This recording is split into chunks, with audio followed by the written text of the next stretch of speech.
con este nuevo panel de Space o Espacio. Nuestro host va a ser Daniel. Vamos a saludar a Daniel Salvucci, MP de Draper Cygnus. Con un gran aplauso lo vamos a recibir. Él va a estar haciendo de host de este panel virtual en el que están Meagan Crawford, que es co-founder and MP de Space Fund, y Matt Kozlov, Managing Director at Techstars. Bienvenidos a ellos también, desde donde nos estén viendo, escuchando. Welcome. Hi, Matt. Hi, Meagan. How are you? Hello. Thank you both for joining us. Especially, Matt, you're in a busy week hosting your own event, so thank you for taking the time. I'm Dani Salvucci. I'm the managing partner of Draper Cygnus, and we have the privilege to discuss today with two colleagues. The three of us are very involved in investing very early stage in space technology company. And just to set the conversation, I'm about to turn 40 this year, so I bet most of you also were raised watching movies about going to space.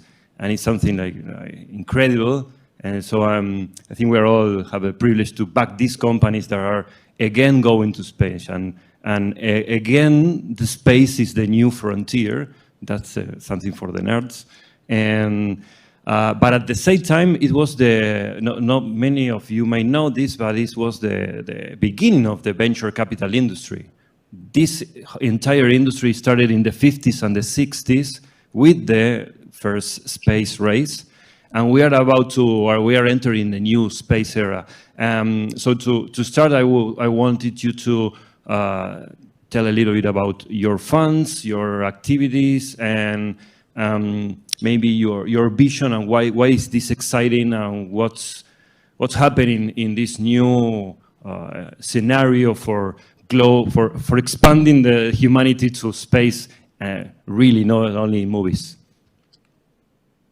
Maybe Meagan, you can start. Sure. Meagan Crawford, Managing Partner of Space Fund. We're a venture capital firm dedicated to exclusively investing in space startups around the world. So as you mentioned, we have a couple of co-investments. We're not shy about investing offshore. We have several international investments and 20 companies in our portfolio, about to do our 21st deal, hopefully in the next week or so. So we've got a kind of ever-growing and expanding, interesting portfolio. One of the things that a lot of people who don't work in this industry find interesting about our strategy is that we typically don't invest in launch. We're much more interested in what's being launched and how we can help build the ecosystem that comes on the back of the launch systems already existing. And so that's where we find the most excitement and interest and the most opportunity for growth right now. And as far as what's coming next for humanity, some of our investments, I think, are really very human focused, whether that's space stations or radiation shielding or learning how to grow food in space. Because we do believe in a human future in space. Yes, a lot of things are going to be done by robots. Yes, most of the stuff that's going back to the moon is uncrewed as of right now. But we do think that humans will have permanent human settlements in space within the next 10 to 15 years. We'll really see those get going and get started. And to me, that's the opportunity that is really exciting, because that's where we get to start talking about whole new systems of government, systems of payment, systems of technologies and how they work together. And so it's going to be a very interesting future for sure. Thanks, Meagan. I guess I'll go next. I'm Matt Kozlov. I'm a managing director at Techstars. Techstars as a fund is one of the most active seed stage investors in the world. We've invested in over 3,700 companies since we started in the early 2000s. We run 60 different programs in different industries and different regions. One of the programs and funds that I'm responsible for is our Space Tech Fund, which I started in 2019, and we run in partnership with the United States it was the Air Force. Now we work primarily with the Space Force, as well as NASA's Jet Propulsion Lab. Techstars has become one of the most active seed stage investors in the aerospace and defense sector over the last several years. We've invested in over 60 space tech companies, several of which I've co-invested in with Meagan and with Draper Cygnus. We too invest globally. We bring our companies all together when we make an investment, 12 at a time, and we run them through this 3-month extremely intensive program that's designed to help these companies achieve 2 years of growth in a 13-week condensed period. And we do that by surrounding our companies with the absolute incredibly most accomplished and most well-networked and generous mentors and executives within the industry, including Meagan, who's been a mentor for our program for now going on 4 years. Our companies have raised, at this point, it's I think over $500 million just within the space sector alone. Some of the notable companies that we've invested in include Kepler Communications, Pixel Space, Orbit Fab, Morpheus Space, Xeno Power Systems, Atomos, Hydrosat. It's one of our most promising sectors. And we have I think I have a slightly different perspective on the industry and what excites me the most about it from Meagan. I view space as a platform that enables applications on Earth that better improve national security, science, and climate in particular. So a lot of the companies we're investing in are at that intersection of commercial, civil, and military space applications for Earthbound applications. I'm really excited about some of the in-space economy and how that's developing. But when I'm thinking mostly about my thesis, it's about how can we improve life and safety and happiness and healthiness on our planet. But I'm looking forward to the rest of our conversation. Thanks, Matt.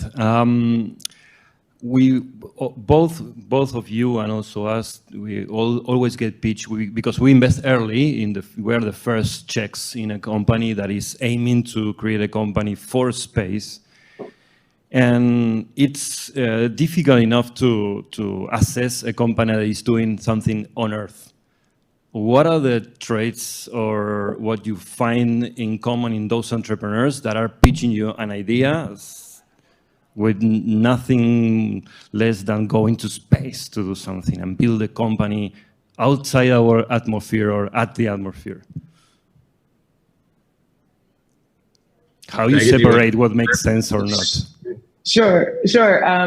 One of the things that, and I'm sure this is probably true for Matt as well, oftentimes we find founders that are pretty traumatized by talking to VCs. And when they get to us, they go, oh my goodness, somebody who understands that I'm not crazy. Somebody who understands that this really is possible to go to space and do this thing.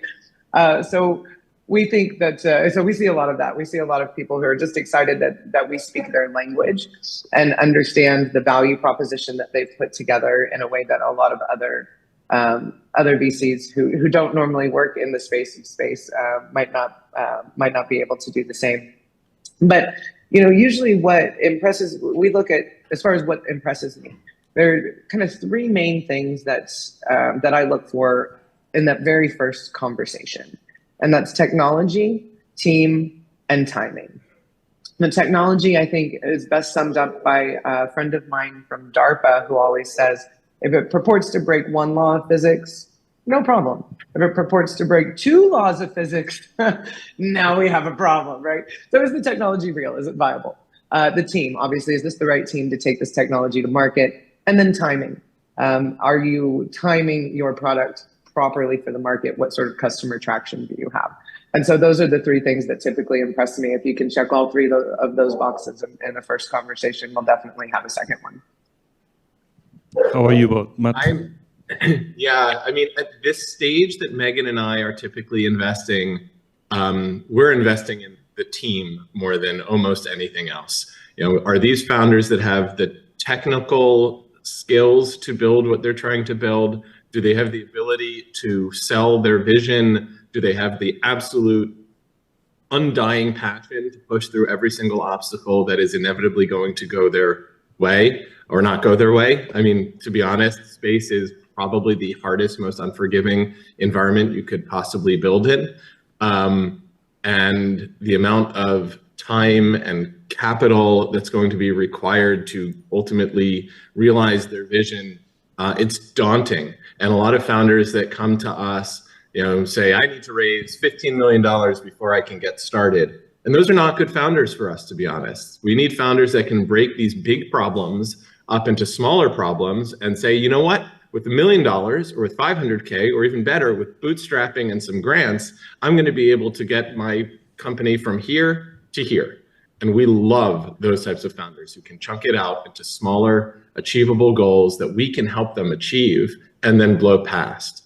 The other, and this is a total unfair advantage that I have, maybe it's not an unfair advantage, it is an advantage that I have, is that I can tap into some of the best technical resources at JPL and Space Force when I need help assessing, is this real? Is this possible? Because I'm not a PhD in aerospace engineering. I've not worked in the sector for 40 years and cannot, say, oh, that's not going to work. And so we've been able to take some pretty big risks on some pretty out there concepts like in-space refueling or radioisotope power systems for deep space and undersea.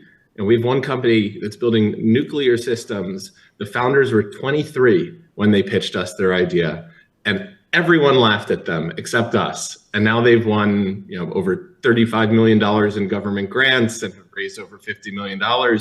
And it was that combined commitment, our evaluation of the team as being, this is an incredible team, as well as our JPL partners saying, hey, this could actually work. So that gives us, I think, a really unique formula in which we can invest. So I asked that question because I thought I knew the answer, and I think I did. But just to, if I replace we were investing early stage in space and investing early stage in biotech or in AI, it kind of is the same question. It's the same answer, isn't it? So for the folks here, is space might sound scary or difficult or strange, but actually it's not very different in the limit of early stage. And so. Meagan and us, we are co-invested in two companies, Novospace and Skyloom, and Matt in Novospace, right? Tell us a little bit about, both of you said you invest globally. So for us, for all of us in this panel today on this event, it's obvious because great talent is ubiquitous, playing everywhere in the world, and these companies are global or outside there. So we don't care where they are, but that might not be what most of the people think. So what is your view about the global talent scattered around the world? And in particular, Latin America, of course. Yeah, I mean, from our lens, we're working with the US federal government. Between NASA and the Department of Defense, not mentioning intelligence agencies, the United States federal government may be the largest customer of space companies in the world. And so I think for any company based in the US or anywhere else, having a US strategy is probably going to be important, whether that's today, a year from now, 5 years from now, 10 years from now. And so a lot of founders apply to our program and want to work with Techstars because we're going to help them navigate that market and help them get the right relationships and understand what it means to manage the procurement process with the DoD or with NASA. The flip side of that coin is that it's really hard for international companies to get on contract with the DoD or NASA. Unless you're 51% more or more owned by US persons, you are ineligible for US federal grant funding, and the grant process is typically the gates that most companies have to go through to get on contract with the United States. There are exceptions though, and we've had quite a few. Morpheus Space was based in Germany. Pixel was based in India. Novo was based in Argentina. We have Singapore-based companies. We have Poland-based companies. So it is possible, and it can be very, very lucrative. You can get through all of those gates, but it is, just to be perfectly blunt, enormously harder for international companies to navigate. So eventually they will need to become an American company, sooner than later. There's a number of ways to define an American company. The bare minimum is Delaware C Corp, or at least, parent company being a Delaware C Corp. The ultimate goal, though, is to be at least 51% owned by Americans, whether that's American VCs, spinning out a new company that you then staff up. Like, we've seen lots of different models in terms of how our companies ultimately get on contract. But the more American your company is, the easier it is for the DoD to work with you. Meagan, what are your thoughts about this? I would agree with Matt completely. Not only may the US government be the world's largest space customer, it's actually in our investment thesis to co-invest along with the world's largest space customer, which is the US federal government. By some counting and estimations, could be up to 30% of the market is driven by US federal funded dollars. And so that's huge. So that is really, really important to be thinking about if you're a space company. But there's plenty of space companies around the world that don't contract with the US government and are doing perfectly well without that. So one of the things that I do see a lot of, though, in relation to the workforce is, I sit on the board of directors of 8 different companies right now at various stages. And every single board meeting I'm on, there's the 2 big problems: runway and hiring. Those are the things that I hear. And obviously the runway, obviously space companies, any hardware company is expensive to run. You got to be very careful about your runway. But hiring, finding good people, and not just technical hires. Everything from marketing to finance, to accounting, to all of the normal positions that you would have at any normal company. There just aren't enough people in the space industry to fill those positions as the industry is growing so quickly. And so the companies are hiring from other industries from around the globe to try and fill those positions. So if there's something that you in the audience are interested in doing in the space industry, there's probably a job for you out there somewhere. Awesome.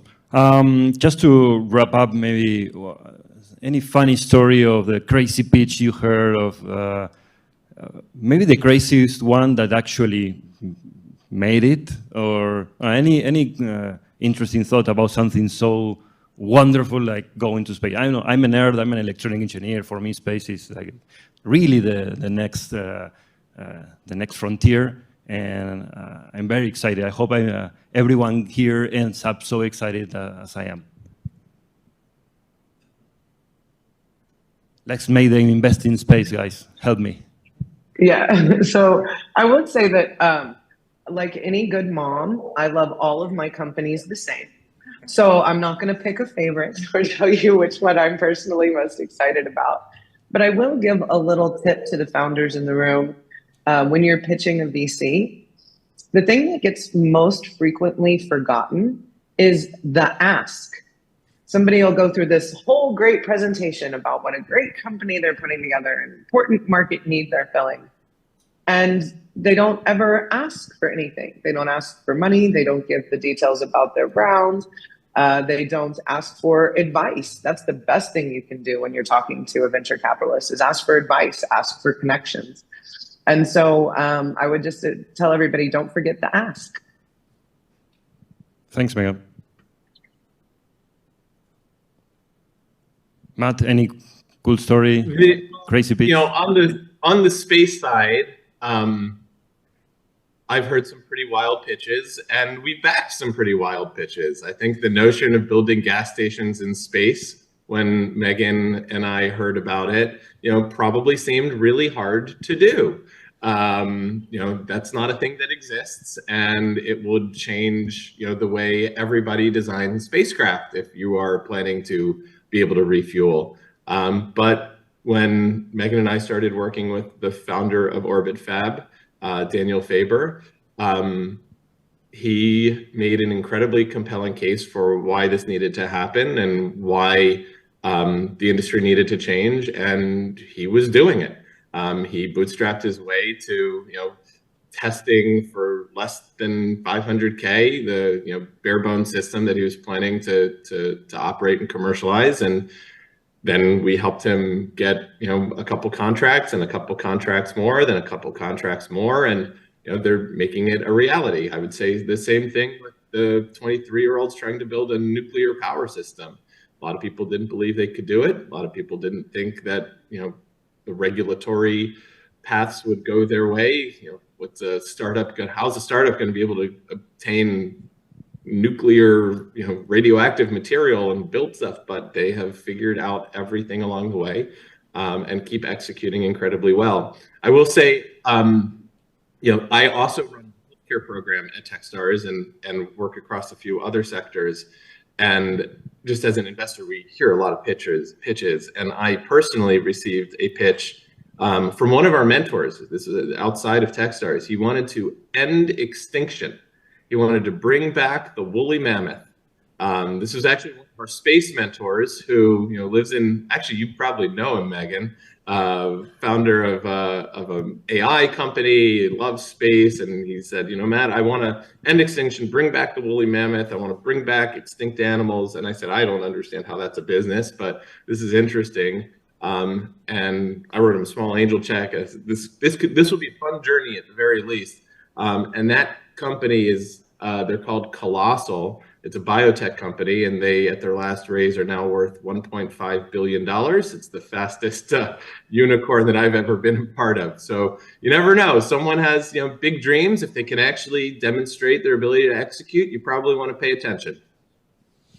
Well, thank you both for your time. Any closing comments or remarks you want to make? I think we are running out of time, and I'm really grateful for your participation and agreeing to share your experience about space with our investor base here and entrepreneurs in Córdoba, Argentina.